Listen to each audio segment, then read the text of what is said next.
नमस्कार दोस्तों, target education centre में आपका स्वागत है। हमने पिछले कई क्लासों में 10th क्लास का चैप्टर ज्योग्राफी और पॉलिटी, राजनीति विज्ञान और भूगोल कंप्लीट कर लिया है। आप पिछले प्लेलिस्ट में जाकर पिछली क्लासें देखकर अपना score target education centre short notes देखकर अपना स्कोर बढ़ा सकते हैं। आज हम स्टार्ट करेंगे आर्थिक विकास की समझ, कक्षा 10वीं सामाजिक विज्ञान के तहत इकोनॉमी। हम इन क्लासों के तहत विषय के अनुसार अध्याय विकास पहला, अध्याय 2 राज्य भारतीय अर्थव्यवस्था के क्षेत्र और अध्याय 3 मुद्रा और साख, अध्याय 4 वैश्वीकरण भारतीय अर्थव्यवस्था, अध्याय 5 उपभोक्ता को देखेंगे। जैसा कि इस चैनल के द्वारा आपके लिए शॉर्ट नोट्स दिए जा रहे हैं, आज आप देखेंगे आर्थिक विकास के तहत पहला चैप्टर विकास।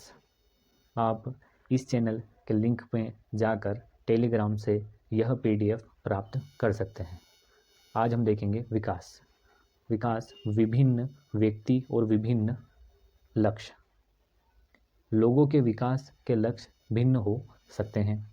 एक के लिए जो विकास जरूरी नहीं कि वह दूसरों के लिए भी विकास ना हो, यह तक कि वह दूसरों के लिए विनाशकारी भी हो सकता है। यह विकास के बारे में हम जान रहे हैं। आय और अन्य लक्ष्य, ज़्यादा आय, बराबरी का व्यवहार, स्वतंत्रता, काम की सुरक्षा, सम्मान व आदर, परिवार के लिए सुविधाएं, वातावरण, राज्य विकास की धारणाएं निम्नलिखित है।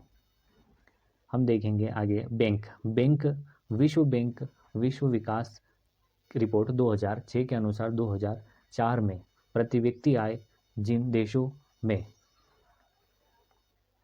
4,53,000 रुपये प्रति वर्ष या उससे अधिक है, वह समृद्ध या विकसित राष्ट्र कहलाते हैं।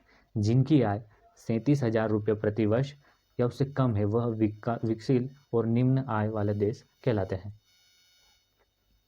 UNDP द्वारा प्रभावित मानव विकास रिपोर्ट के अनुसार राष्ट्रीय विकास का अनुमान लोगों के शैक्षिक स्तर और उनकी स्वास्थ्य स्थिति और प्रति व्यक्ति आय के आधार पर होता है।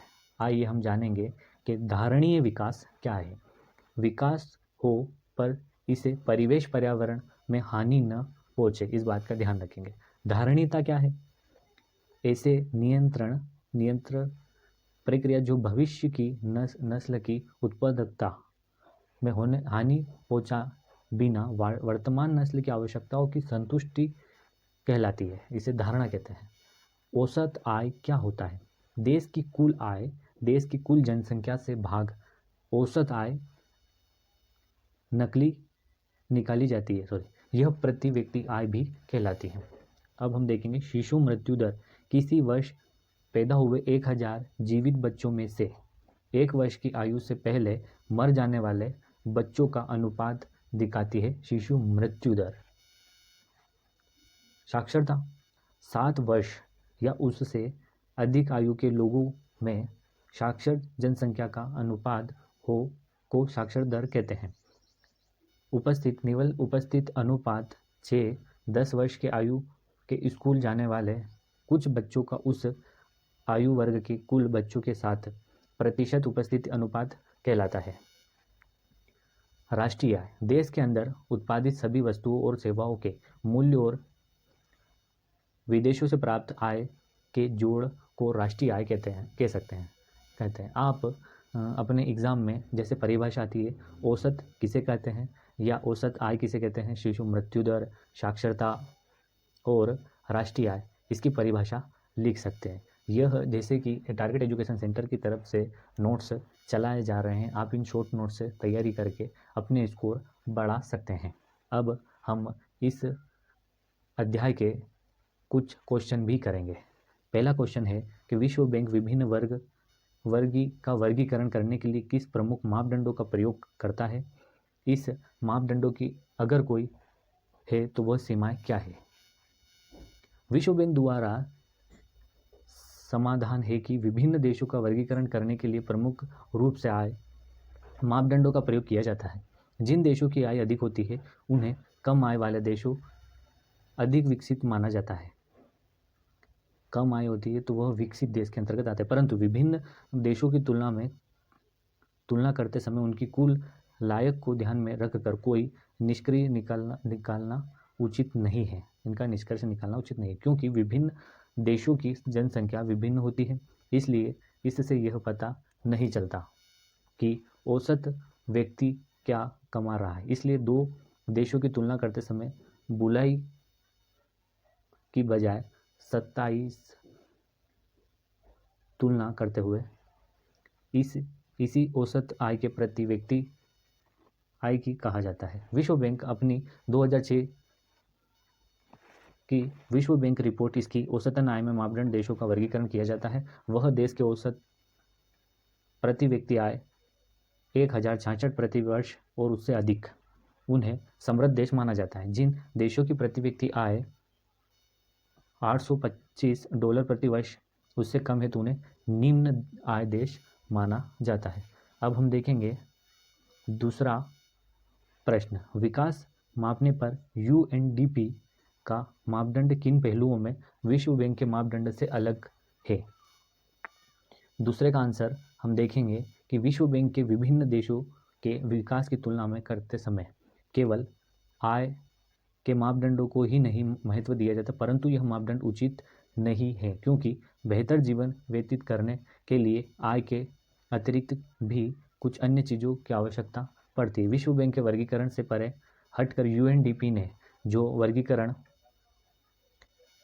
वर्गीकरण मापदंड अपनाया है वह बेहतरीन माना जाता है। इसके द्वारा देशों की तुलना करते समय प्रति व्यक्ति आय के साथ निम्नलिखित पहलुओं पर जोर दिया जाता है, जैसे कि लोगों का शैक्षणिक स्तर, लोगों का स्वास्थ्य, वर्गीकरण या ढंग अधिक उचित लगता है। अब हम देखेंगे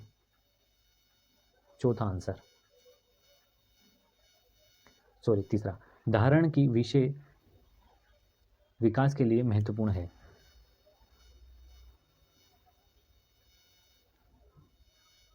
धारण, हम यह तीसरा आंसर देखेंगे। धारणता का क्या अर्थ है कि प्रकृति के विभिन्न साधनों का प्रयोग ऐसे किया जाए उनकी अस्तित्व समाप्त न होने पाए। यदि हम प्रकृति के संसाधनों का बड़ी साझेदारी और सूझबूझ से प्रयोग करेंगे तो अभी भी उनका लाभ रहेगा, हमारे आने वाली पीढ़ियों को भी उनका लाभ मिलेगा। प्रकृति के पास हमारी सारी आवश्यकताओं की पूर्ति के लिए सब कुछ, परंतु कोई व्यक्ति अपने लालच और उनका शोषण करेगा तो यह साधन जल्दी समाप्त हो जाएंगे या बर्बाद हो जाएंगे।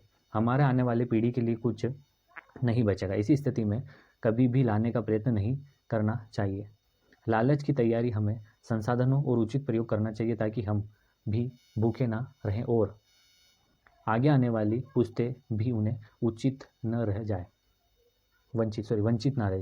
हमें अपने वन और खूनी संसाधनों को मानव शोषण से बचाना चाहिए, नहीं तो धीरे धीरे पशु और पौधों को बहुत ही निचले नष्ट हो जाएंगे और आगे आने वाले लोगों को उनकी सुंदरता और लाभ से वंचित रहना पड़ेगा। यदि ऐसा होता है तो यह हमारे लिए बड़ा दुर्भाग्य होगा और आगे आने वाली पीढ़ियों के लिए बड़ी हानि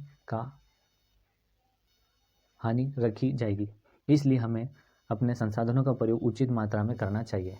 जैसा कि हमने यह अध्याय भी ख़त्म कर लिया है, हमने पिछले 3 विषय भी चालू किए हैं। आपके प्लेलिस्ट में, आपके इसी चैनल में आपके मिल जाएंगे और आगे भी आप इसी प्रकार से कंटेंट और अच्छा बेहतर करने के लिए आप इस चैनल को ज़्यादा से ज़्यादा सब्सक्राइब करें और आपके आसपास जैसे कि आपके दोस्त वगैरह और जो क्लासें लेना चाहता है उनसे आप सब्सक्राइब जल्दी से जल्दी ज़्यादा से ज़्यादा करवा सकते हैं। आपके इसी चैनल पर आपको लगभग 1 सब्सक्राइब करने का टारगेट दिया जाता है। आप अगर चाहते हैं तो आप इस चैनल को सब्सक्राइब करके और इस चैनल से आने वाले अपने क्लास और वीडियो कंटेंट प्राप्त कर सकते हैं। धन्यवाद दोस्तों।